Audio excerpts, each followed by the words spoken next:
나 여호와는 변하지 아니하나니 그러므로 야곱의 자손들아 너희가 소멸되지 아니하느니라. 만군의 여호와가 이르노라. 너희 조상들의 날로부터 너희가 나의 규례를 떠나 지키지 아니하였도다. 그런즉 내게로 돌아오라. 그리하면 나도 너희에게로 돌아가리라 하였더니 너희가 이르기를 우리가 어떻게 하여야 돌아가리이까 하는도다. 사람이 어찌 하나님의 것을 도둑질하겠느냐. 그러나 너희는 나의 것을 도둑질하고도 말하기를 우리가 어떻게 주의 것을 도둑질하였나이까 하는도다.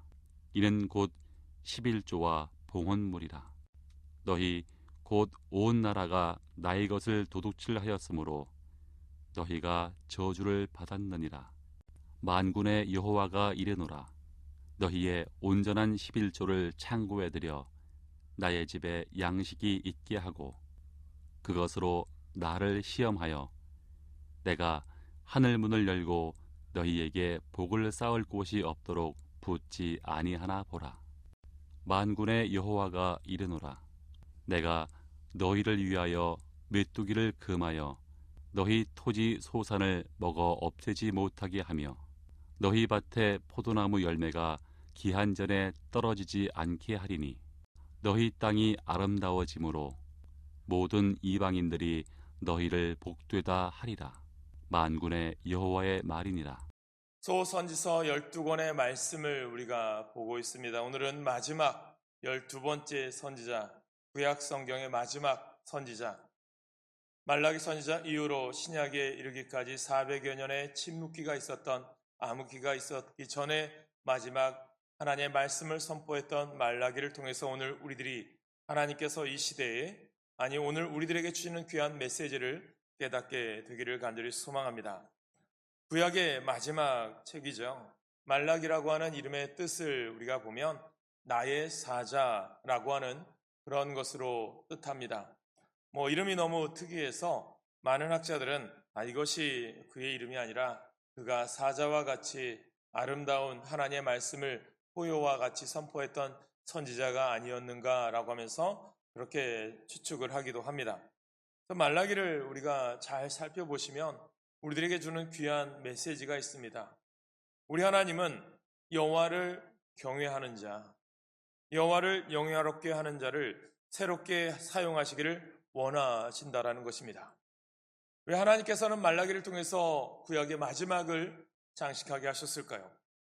여러분, 이스라엘 백성들이 소선지서를 보시면 말씀드렸다시피 북이스라엘과 남유다가 차례로 멸망의 길을 걸어갔습니다. 그리고 남유다가 멸망한 그 이후 70년의 포로 생활을 하게 되었죠. 그리고 나서 성전으로 하나님의 땅인 가나안으로 돌아오게 됩니다. 그리고 예루살렘에 성전이 다시 세워지게 됩니다. 그렇게 성전이 세워졌던 때 말라기는요, 예언을 하기 시작합니다. 말라기는 구약의 맨 마지막 선지자이고 말라기 이후에 예수님이 오실 때까지 약 400여 년간 더 이상 선지자들이 나타나지 않았습니다. 말라기 이후에 하나님의 말씀이 예언자들에 의해서 존재하지 않았던 그 시대, 말라기는 마지막 선지자였습니다. 그 시대의 사람들은요, 어떻게 보면 예언을 따라서 성전에 나와서 예배를 드렸습니다. 그런데 성전을 짓고 성전을 향하여 예배를 드렸습니다. 성전이 지어지면 하나님께서 우리가 이 성전이 다 지어지면 하나님께서 우리를 회복시켜 주시고 우리에게 복을 주실 것을 믿었는데 그런 회복이 쉽게 오지를 않아요. 다 이유가 있습니다. 말라기 선지자 때 이스라엘 백성들은요, 이유를 알 수 없는 흉년의 고통을 받고 있었습니다. 비가 오지 않아요. 가뭄이 옵니다. 물이 메말라 갑니다. 나무들도 메말라 죽어갑니다. 농사는 메뚜기나 병충해 때문에 엉망이 되어버립니다. 포도 농사도 맺히기는 많이 맺혔는데 중간에 다 떨어져 버려져 수확할 것이 없어집니다. 너무 힘들고 어려운 상황입니다. 이스라엘 사람들이 포로에서 돌아오면 다 잘 될 걸로 생각했고 하나님의 말씀에 따라 어렵게 성전을 재건하고 나서 잘 될 것으로 생각했는데 어려움이 옵니다. 고통이 다가옵니다. 이스라엘 사람들은 지금 고통스러운 상황이에요. 하는 일마다요, 되는 일이 없습니다. 그런데 그 문제를요, 도무지 알지 못합니다. 왜 우리들에게 이런 일이 일어날 것인가? 이스라엘 백성들은 바벨론 포로에서 돌아왔고요. 꿈과 희망을 가지고 성전을 건축했습니다. 그리고 성벽도 재건했습니다. 이제 하나님께서 약속하신 영광스러운 메시아 왕국만 이 땅에 임하시면 돼요. 그리고 기다리고 있습니다. 그런데 기다리던 메시아 왕국은 오지 않고요. 오히려 어려움과 고난이 다가옵니다. 고통만 오는 거예요. 하나님, 제가 그래도 다 할 거 다 했다고 생각했어요. 준비할 거 다 했다고 했어요. 기다리던 하나님의 약속은 사라지고요. 어려움만 생기기 시작하는 겁니다. 왜 그랬을까요? 오늘 우리가 강림절 두 번째 주일을 지키면서 예배의 자리에 나왔습니다. 지나온 1년 말씀을 들어오신 여러분, 제가 하나님의 말씀을 의지하여 살아왔는데 하나님, 이렇게 어떻게 아무런 일도 나에게 어려운 이런 모든 것도 하나님 지나가지 않게 하십니까? 아마 여러분 가운데도 답답한 심령, 또 사회적으로나 국가적으로나 어려운 시기를 살아가는 이 땅 위에 하나님, 왜 이런 시대를 우리가 맞이해야 됩니까? 라고 와 있는 분들도 있을 수 있으신데요. 여러분, 그 당시 이 말라기 선지자가 선포할 당시 이스라엘 백성들이 하나님께서 말씀하신 예언이 아직 축복이 이루어지지 않는 것을 보면서 어떻게 될까요? 하나님은 정말 살아계신 겁니까? 하나님을 버리고요. 하나님과의 관계 속에서 멀어진 사람들이 생기기 시작합니다. 그들의 마음이 어떻게 보면 냉담해지기 시작합니다. 오늘 우리들은 어떻습니까? 여러분, 하나님과의 관계에서 우리들은 올바른 하나님과의 믿음의 삶을 우리가 살고 있습니까? 하나님과의 관계가 없어지기 시작합니다. 차가워진 거예요. 이것이 냉담해진 거죠. 하나님에 대해서 관심을 별로 보이지 않는 겁니다. 옛날 같은 믿음에 대한 사모함, 하나님 나라를 향한 열정, 교회를 향한 열정과 소망들은 어느덧 식어져 버립니다. 신앙이 냉담해졌다는 말은요, 우리의 태도와 우리의 마음이 하나님과 멀어졌다라는 거예요. 오늘 우리들의 삶이 교회에 나와 있지만 주님이 오늘 우리들에게 원하는 것이 무엇인지 아셔야 된다는 거예요. 사랑하는 성도 여러분, 말라기 선지자가 외치는 이 선지서의 말씀들을 보면 심판이라고 말씀드렸고요. 심판 가운데 믿음의 사람들은 하나님의 영적인 능력의 회복을 선포한다고 말씀드렸어요. 오늘 말라기 선지자가 이스라엘 백성들에게 이야기하는 내용은 뭡니까? 너희들에게 임박한 심판이 있고 이 심판이 있기 전에 너희들이 올바로 회개하기를 원하는 귀한 믿음의 말씀을 선포합니다. 회개한 자에게는 하나님께서 놀라운 은혜와 복을 주시겠다라고 약속하고 있습니다. 저는 여러분, 오늘 이 선지자가 외치는 하나님의 심판적인 말씀은요, 오늘 저와 여러분, 이 시대를 살아가는 모든 사람들을 향한 말씀이라고 하는 사실을요, 외면하지 마시길 바랍니다. 우리는요, 예수 그리스도의 구속의 은혜로요, 하나님의 자녀가 되었습니다. 하나님의 자녀가 된 우리는 마땅히 이 땅에서 그리스도의 이름으로 사랑과 정의를 실천하며 살아야만 합니다. 그리고 오직 하나님께만 희망을 두어야 합니다. 그렇지만 오늘 우리들의 삶은 어떻습니까? 저는 여러분의 삶이 2024년도를 이제 한 달도 안 남은 이 삶 가운데 되돌아보세요. 나의 믿음의 삶? 아니, 오늘 말라기 3장을 통해서 우리들에게 주시는 귀한 말씀이 나의 삶 속에서는 올바로 실천되고 있었는지를 여러분들이 점검하시라는 겁니다. 그래서 말라기가 주는 메시지가 뭐냐면 이스라엘 백성들에게 이야기하는 거예요. 돌아오라는 거예요. 하나님께 돌아오라라는 것입니다. 이것이 오늘 우리들에게 첫 번째 주시는 깨달음입니다. 왜 돌아왔까? 돌아와야 되는가? 돌아왔어요. 어디로요? 바벨론 포로에서요. 페르시아 포로에서요. 가나안 땅으로 돌아왔는데 하나님께서 또 돌아오래요. 무엇이 돌아오는 걸까요? 7절 말씀 같이 읽겠습니다. 7절 시작. 만군의 여호와가 이르노라 너희 조상들의 날로부터 그런즉 내게로 돌아오라. 그리하면 나도 너에게로 돌아가리라 하였더니 너희가 이르기를 우리가 어떻게 하여야 돌아가리까 하는도다. 이 하나님의 말씀에 그 이유가 있습니다. 우리 하나님께서 이스라엘 백성들에게 뭐라고 말씀하시냐 하면 내게로 돌아오라. 말씀하시는 거예요. 너희가 지금 당하는 그 어려움, 고통, 이유를 알지 못하겠다던 그 고난의 원인이, 치료의 방법이 여기 있다는 거예요. 어디에요? 내게로 돌아오라. 하나님께로 돌아오라. 즉 하나님에게로 돌아오지 않았기 때문에 지금 어려움을 당하고 있다는 것입니다. 이것이 원인이에요. 그래서 하나님께로 돌아오기만 하면 그 지긋지긋한 어려움을 끝장낸다라는 거예요. 그래서 7절 하반절에 뭐라고 얘기합니까? 너희가 이르기를 우리가 어떻게 하여야 돌아가리이까 하는도다 라고 말씀합니다. 여러분, 우리가 어떻게 하여야 돌아가리이까? 여러분, 이스라엘 사람들이 어리석은 거예요. 하나님께서 돌아오라 라고 말씀하신 이 말씀이 도대체 어떤 말씀인지 이해가 되지 않아요. 이미 왜요? 이스라엘 사람들은 돌아왔잖아요. 바벨론 포로 생활에서 돌아왔고요. 꿈과 희망을 가지고 성전도 건축했잖아요. 그리고 성벽도 다시 세웠잖아요. 그리고 지금 메시아 왕국을 기다리고 있잖아요. 그런데 왜 지금 이 순간에 돌아오라라고 말씀하시는 것일까? 이해할 수 없었습니다. 그래, 이스라엘 백성들이 하나님께 말하잖아요. 하나님, 그럼 우리가 돌아왔는데 또 어떻게 돌아가야 됩니까? 무엇을 돌아가야 됩니까? 라고 묻고 있는 겁니다. 오늘 여러분에게 말씀드린 이유가 뭡니까? 목사로서 여러분들에게 믿음 생활 제대로 하십시오. 신앙 생활 제대로 하십시오. 오늘 말씀 속에서 보면 11조 헌금도 제대로 하십시오라고 말씀합니다. 이미 헌금하고 있어요. 오늘 하나님 제가 그래도 예배 자리에 나왔잖아요 라고 했는데, 여러분 이것이 무엇이냐면 하나님께서 원하고 우리들에게 깨닫게 하시는 돌아옴의 의미가 우리가 생각하는 돌아옴과 하나님이 생각하는 돌아옴이 다를 수 있다는 거예요. 이것을 오늘 우리들이 깨달아야 된다는 거예요. 여러분, 우리는 하나님께로 이미 돌아갔는데 또 돌아오라고 하시니 어떻게 해야 되겠습니까? 무엇을 더 바라시는 겁니까? 이스라엘 백성들은 하나님에게 묻고 있는 거예요. 하나님께서는 이미 돌아왔다고 생각하는 이스라엘 백성들에게 아주 강하게 말씀합니다. 돌아와라. 몸이 다 와 있다고 돌아온 것은 아니라는 것입니다. 뭐 좀 해드렸다고 해서 돌아온 것은 아니라는 것입니다. 자신에게 주어진 사명을 바로 완수할 때 돌아온 것이라고 우리 하나님께서 말씀하고 있는 것입니다. 이 땅에 하나님께서 여러분들을 만드시고 보내시고 하나님께서 주신 생애 가운데 여러분, 하나님이 기뻐하는 삶의 모습으로 하나님이 주신 그러한 거룩한 걸작품답게 쓰임받는 모습으로 돌아오라는 거예요.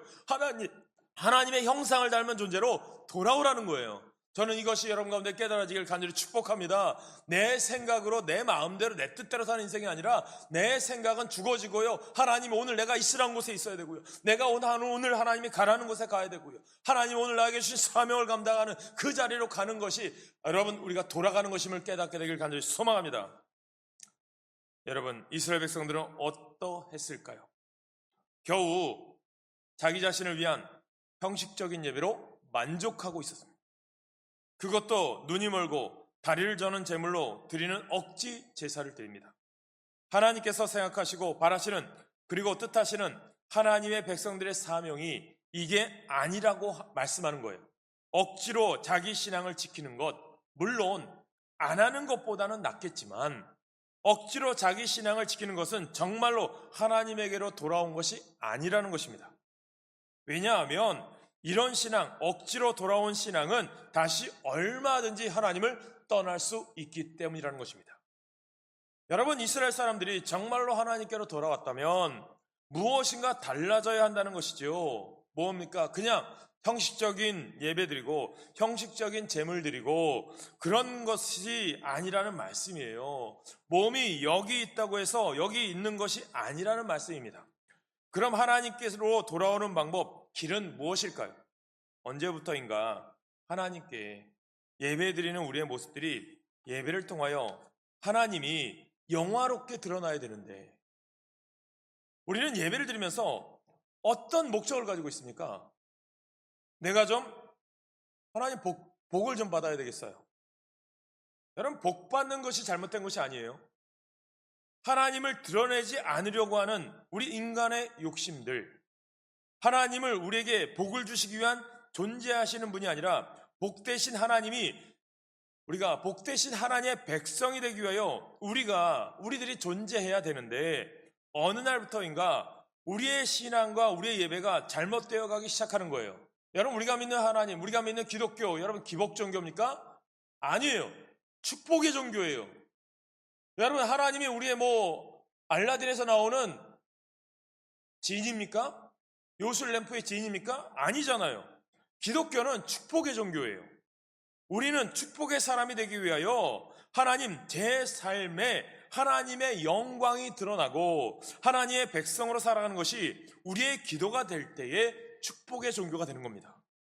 축복의 종교 속에 사는 사람들이 우리들이 복을 받을 만한 삶을 살아가니 하나님께서 우리들에게 복을 주시는 거죠. 복을 받을 만한 삶을 살아가는 거예요. 여러분, 하나님께서 우리에게 복을 주시는데 그 복 주신 것에 감사하며 살아가는 인생이 우리 삶이라는 거예요. 저는 여러분들이 복 받을 만한 인생을 살아가고 있는가?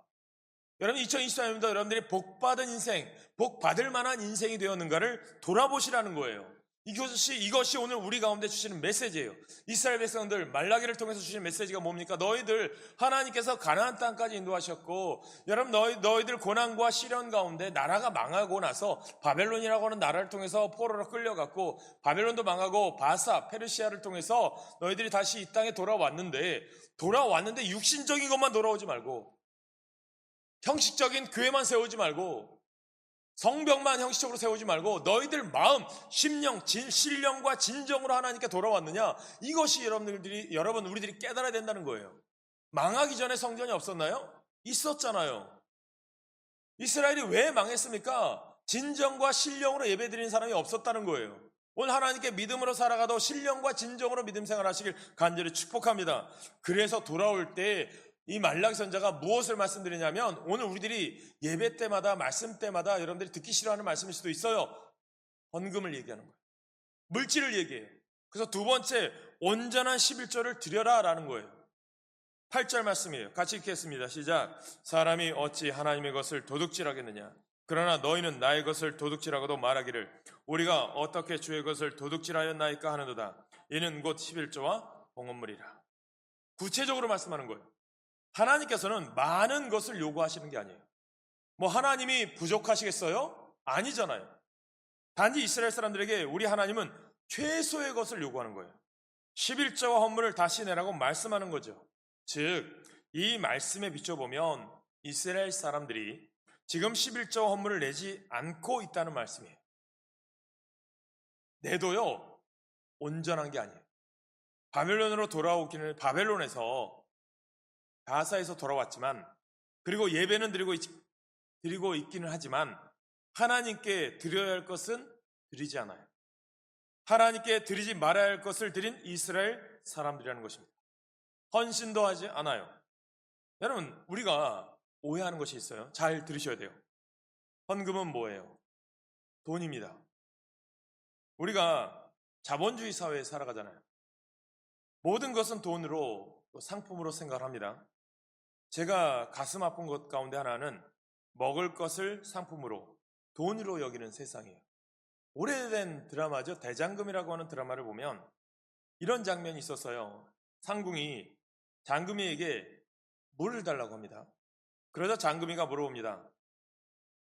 배가 아프시지는 않는지, 화장실은 잘 다녀오셨는지, 상대방의 상태에 따라 물을 주어야 한다라는 것이겠죠. 그래서 이때 상궁이 하는 말이 물을 음식으로 보느냐라고 물어봅니다. 여러분, 음식이라고 하는 것은 상대방의 상태나 상황에 맞게 주어져야 한다라는 그런 내용이겠죠. 그런데 요즘의 음식은 상품으로 여겨지죠. 나를 돈 벌게 해주는 수단으로 생각합니다. 그래서 싼 재료를 가지고 많이 팔아서 이윤을 남기려고 하죠. 그러다 보니까 넣지 말아야 될 그런 것 때문에 또 불량식품들이 생겨나서 안타까울 때도 있죠. 여러분, 이런 사람들에게는 사람이 보이지 않아요. 그냥 돈만 보일 뿐이에요. 음식은 여러분 마음이어야 한다는 거예요. 헌금은 뭐예요? 헌금은 마음이어야 합니다. 헌금은 우리 마음이어야 합니다. 여러분, 11조 하나니까 고민합니다. 내 11조는 얼마일까?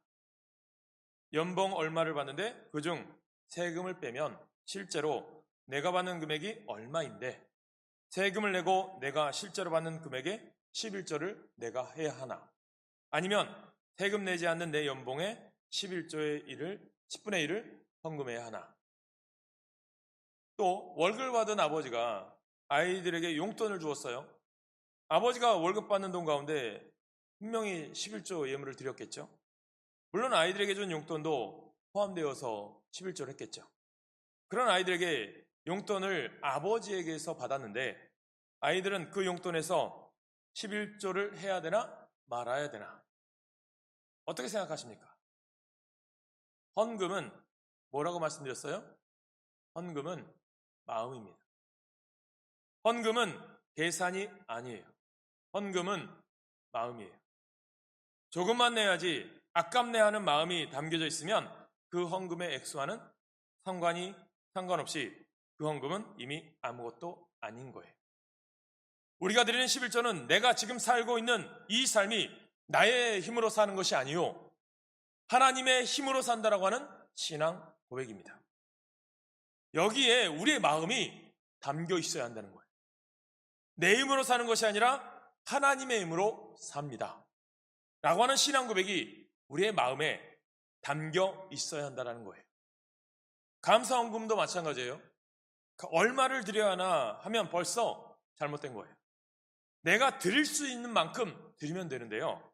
더 중요한 것은 거기에 우리의 마음이 담겨져 있다는 거예요.